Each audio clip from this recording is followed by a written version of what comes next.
want to introduce you, Dr. Breckenridge. It is my honor to introduce Dr. Diane Breckenridge, the founding dean and professor of nursing at Westcliff University.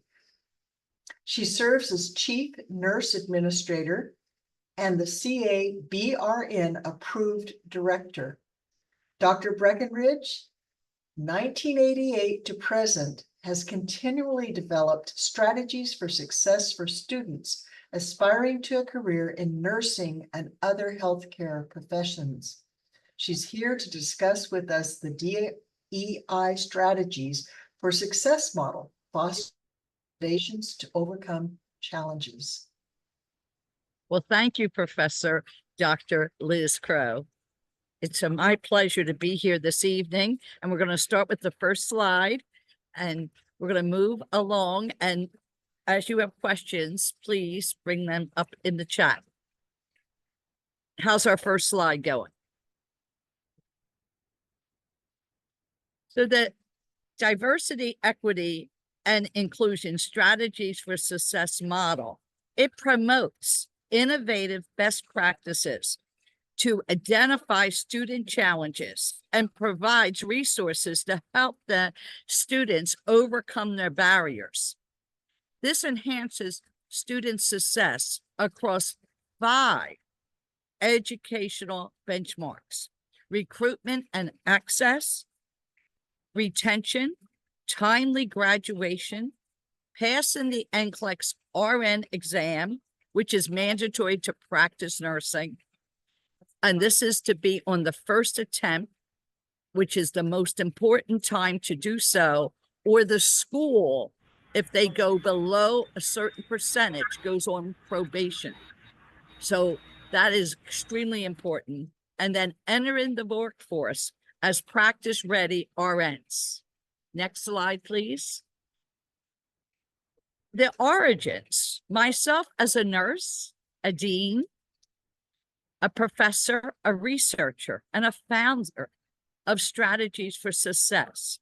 I created a risk assessment strategies for success profile to determine students' challenges.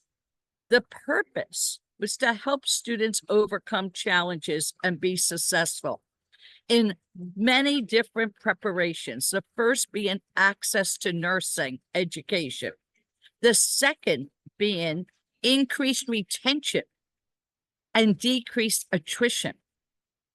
Prior to Strategies for Success, one school right here in California, where I was the dean and professor for 3 years, had a 17 to 19% drop in their student population in a cohort. And they therefore needed to have this raise to a better retention. Within 1 year, we were able to bring the retention up to only a 3% attrition. And by 2.5 years, a 0 attrition. This is extremely important because on-time graduation with one's original cohort means that if 10 students out of 40 in a cohort stay retained, have to leave that cohort if they are failing a course, and they move to the next cohort that comes in. So that 40 cohort then would be left with only 30 students for the rest of the time of the program, whether it's 2 or 3 years or 4 years in length, depending when that student attrition. Also, those 10 students would then have to go to the next cohort that is now coming in. And if there were 40 students waiting to come in, we could only take 30 then into that cohort because we can never go over the cap. We are given the cap by the boards of nursing. And they tell us how many students we can have. And if we can have 40, that's all we can have if they are returning students. So having students stay in their original cohort is extremely important, and also for the welfare of the student. Students do not want to fail. They want to succeed. And that is always my goal, to help students succeed. That's why I named this program Strategies for Success. The other is the first attempt passing of that NCLEX-RN exam, as I said in the last slide, that one cannot practice nursing unless they pass the RN exam. Therefore, with Strategies for Success, one school, and there's been 49 schools, by the way, throughout the years, but one school was at a 54% pass rate. And in 4 months, we were able to bring that school up to 84%. And then in 1 year, 87%. And today, I'm happy to say that school is at 94% and even hit 100% this past year. And it's so wonderful to hear these situations because, again, when we looked at the analysis of those students at that school, and I'm not giving where the school is, I might say California, but I'm not saying where and the name of the school. It turns out many of the students had not passed the NCLEX 4 times. They even got to the point where quite a few students were 11 times. This is very upsetting, not only to the students, but to their own faculty. So to be prevented and work ahead of time and work with students to make sure they are prepared is the #1 goal. So moving to the next slide.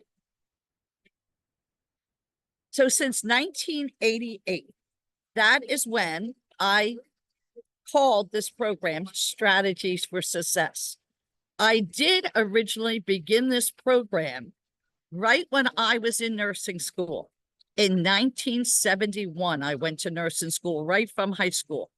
And when I went to nursing school right from high school, I went under the Health, Education, and Welfare Forgiveness Loan Program, which was given to underserved and under-resourced students. Back in those days, you needed to keep a 3.0 CUME, and if you got one of those types of government grants, you therefore had to spend 5 years post-nursing education working for the underserved. And I did those 5 years, and then I continued to work for the underserved and under-resourced, because that is so important. And that's many of our students who become nurses do a great job in nursing, but they need to overcome challenges.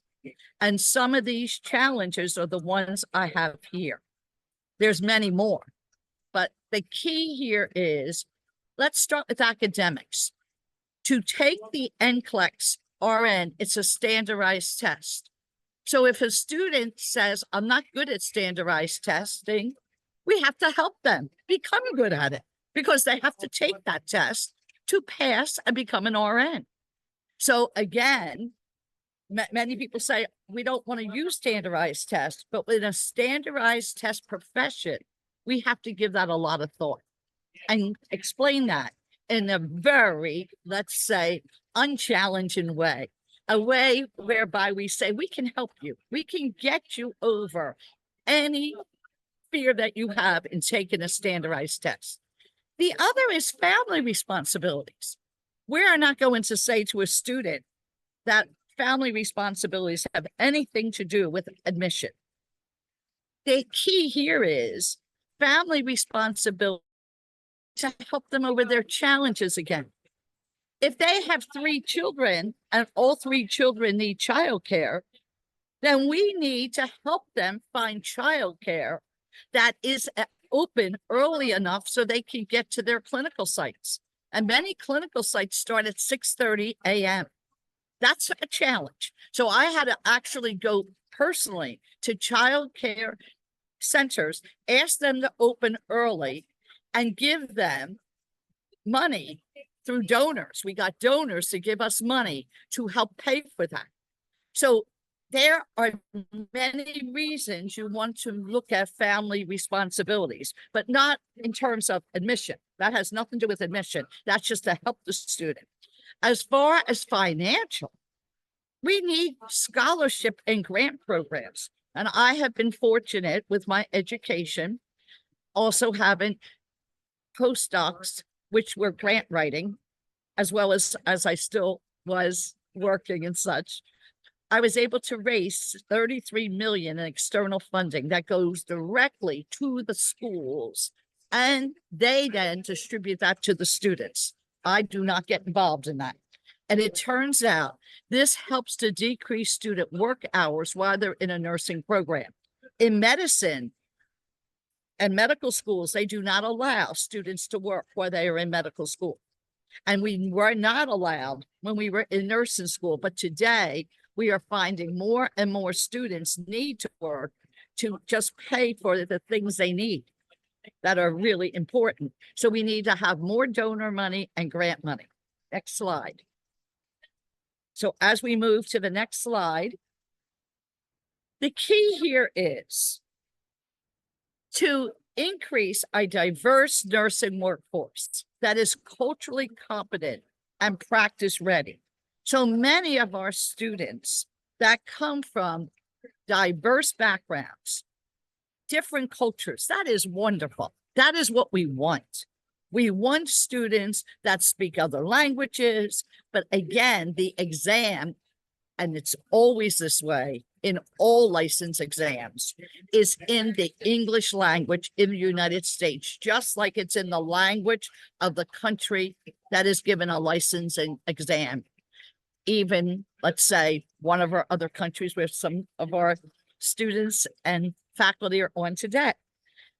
So we need to work with the students. We are so happy they speak other languages, but we need to make sure that they can take a standardized test in the time allotted. They do not give extra time for licensing exams. We've tried, but we have not succeeded to get extra time. So that's so important. Also, using the zip codes of the students' residence, their child and elder care centers for clinical placements so that they're close to these sites, so that we make sure if a student is at this hospital with their clinical, if they have children at a child care center, they're as close as possible in case they need to go there and also to get there after and before. Finding child and elder care centers, like I said earlier, that need to be open as early as 6 a.m. and close after 6 p.m. or use 8-hour shifts for our students versus 12-hour shifts that have been used more and more. And then pre-nursing program to ready students with 20 evidence-based sessions that I was fortunate to be able to develop by receiving a United States HRSA Diversity and Department of Defense grant, and I've received quite a few. My most recent was 3.5 million from the school that I was at before, Westcliff, and that school received the 3.5 million, and those grants stay there.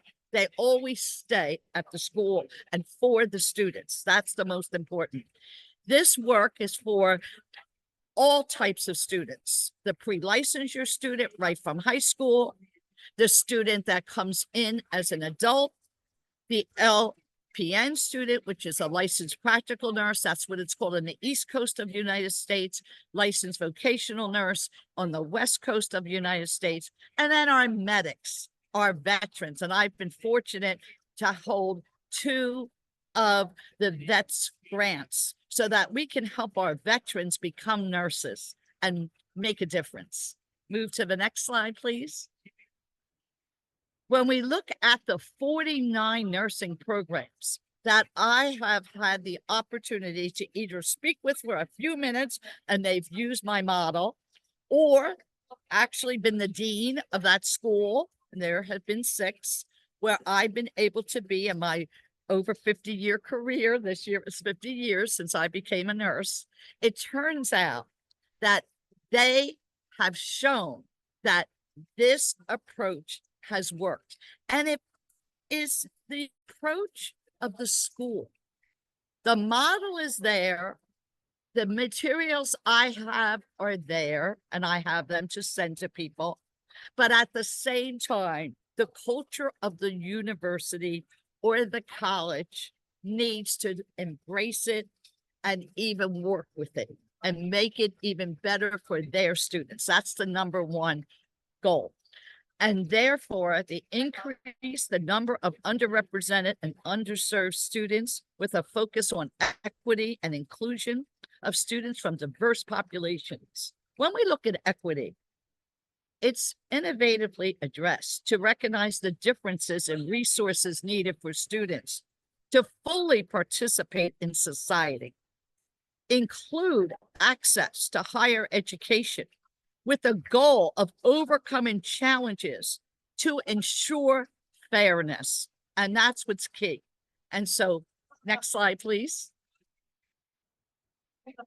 To have equitable systems, all people need to be treated fairly, and we need to make sure it's unhampered by artificial barriers, stereotypes, and prejudices. I just love the work of Campbell, Kelly, and Nett. They just recently addressed the DEI in the future of the nursing report of 2020 to 2030 with innovative approaches to mitigate health inequities, including a focus on addressing and promoting best practices to ensure a diverse nursing workforce. And this is the goal of the diversity, equity, and inclusion of strategies for success, the model itself.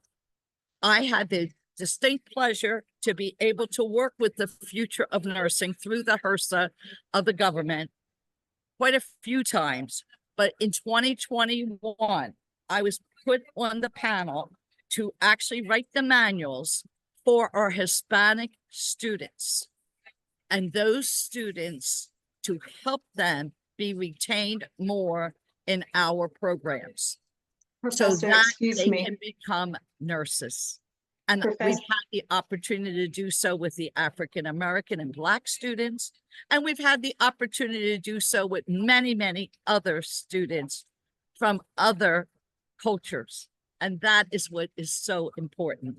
So I want to thank everybody. And at this time, the next slide just asks for questions or inputs. perfect and timing. feedback. Thank you, Professor. Thank you.